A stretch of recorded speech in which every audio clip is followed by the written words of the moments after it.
Prisons are meant to contain the worst individuals society has to offer.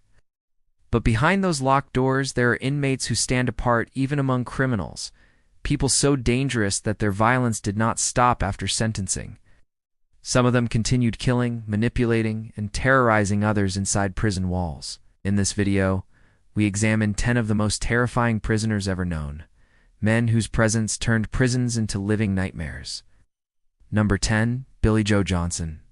Billy Joe Johnson was deeply involved in white supremacist prison gangs, living a life driven by hatred, loyalty to violent ideology, and brutal revenge. He was sentenced to life in prison after murdering his childhood friend, Scott Miller, in retaliation for a televised expose that embarrassed his gang. But prison did not slow him down. It only gave him new targets. Behind bars, Johnson admitted to killing 2 fellow inmates over trivial disputes. He also confessed to murdering a convicted child offender, showing no hesitation or remorse. His reputation spread fast, and guards soon recognized him as one of the most dangerous men in the facility. Even after being resentenced to death during a retrial, Johnson displayed complete emotional detachment, never expressing regret for any of his actions. Number 9. Alexander Solonik. Alexander Solonik was once considered one of the deadliest contract killers to ever operate in Russia. Originally trained during the Cold War, he was allegedly prepared to target high-ranking NATO officials. When the Soviet system collapsed, Solonik redirected his lethal skills to the Russian mafia, becoming a highly sought-after assassin. Even after being imprisoned for multiple contract killings, Solonik reportedly continued his work behind bars, eliminating other inmates on mafia orders. His influence extended beyond prison walls. After a violent escape supported by organized crime connections, he fled to Greece hoping to disappear. But his past caught up with him. In a grim twist of fate, Solonik was assassinated along with his girlfriend, killed by the same criminal world that once depended on him. Number 8. Randy Kraft. Randy Kraft appeared ordinary on the surface. Intelligent, articulate, and outwardly calm, he hid a deeply disturbing side that shocked the entire world. Convicted of multiple murders in California, Kraft meticulously documented his crimes, keeping cryptic records that revealed the scope of his brutality. Imprisonment did nothing to extinguish his dark tendencies. Reports from inside prisons suggested suspicious deaths involving inmates who crossed his path. Using manipulation and exploitation of the prison system, Kraft allegedly continued orchestrating harm from within. His ability to maintain control and instill fear solidified his reputation as one of the most chilling prisoners in American history. Number 7. Arthur Shawcross. Arthur Shawcross grew up in modest surroundings, but his life spiraled into unimaginable violence. Convicted of 14 calculated murders, he became a symbol of terror whose name alone struck fear into communities. His cold stare and controlled demeanor barely concealed the cruelty beneath the surface. Even behind bars, Shawcross remained dangerous. Allegations surfaced that he murdered another inmate while incarcerated, raising disturbing questions about how someone already serving time for extreme violence could continue killing. His manipulative personality and lack of empathy made him a constant threat, proving that prison walls alone could not neutralize him. Number 6. Alexander Pichushkin. Alexander Pichushkin, widely known as the chessboard killer, is one of Russia's most infamous criminals. He claimed responsibility for more than 60 killings, obsessively marking each one on a chessboard, a ritual that defined his terrifying legacy. Deemed far too dangerous for the general population, Pichushkin spends his life in isolation. Very little information escapes about his daily existence, but unconfirmed reports suggest continued violent behavior even while imprisoned. His presence alone is considered a threat, making him one of the most feared inmates in Russia's penal system.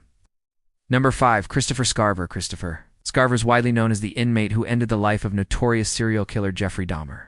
Long before that moment, Scarver was already serving a life sentence for killing a former employer and had built a fearsome reputation inside Wisconsin's Columbia Correctional Institution.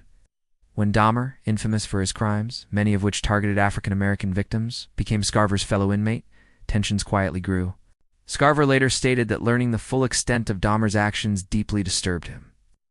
Inside a prison gym, Scarver confronted Dahmer and carried out a violent attack that shocked the entire world. Following the incident, Scarver was placed in long-term solitary confinement due to the severity of the act. His name became permanently linked to one of the most infamous moments in prison history, cementing his reputation as one of the most feared inmates in the system. Number 4. Robert Maudsley. British inmate Robert Maudsley, often referred to as Hannibal the Cannibal, has one of the darkest prison histories ever recorded. His early life was marked by severe trauma, including extreme abuse, which many believe played a role in his descent into violence. In 1974, Maudsley committed his first known killing. Even imprisonment failed to suppress his violent impulses. While incarcerated, he went on to kill 2 fellow inmates, acts that shocked prison officials and demonstrated his uncontrollable behavior.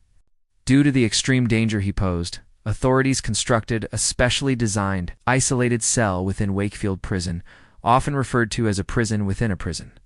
Maudsley has spent decades in near-total isolation, considered too dangerous to interact with any other human being. Number 3. Jaime Osuna. Jaime Osuna had already been convicted of murder before becoming one of California's most disturbing prison cases. Known for extreme violence and instability, he was once discovered armed inside a detention facility, raising serious concerns about inmate oversight. Despite this, Osuna was housed with another inmate at Corcoran State Prison. The outcome was catastrophic. His cellmate, Luis Romero, was killed in an incident so disturbing the details remain restricted from public platforms. The case sparked widespread scrutiny of prison safety protocols and mental health evaluations. As of recent court proceedings, Osuna's legal team has challenged his mental competence, delaying trial and reigniting debate about how violent inmates are managed within the prison system. Number 2. Thomas Silverstein. Thomas Silverstein was one of the most violent inmates ever held in the U.S. prison system. He was originally imprisoned in the 1970s for armed robberies. His behavior escalated rapidly behind bars. Silverstein murdered fellow inmates linked to rival prison gangs and later orchestrated the killing of correctional officer Merle Klutz in 1983. That act crossed a line few inmates ever reach. As punishment, Silverstein was sentenced to permanent solitary confinement.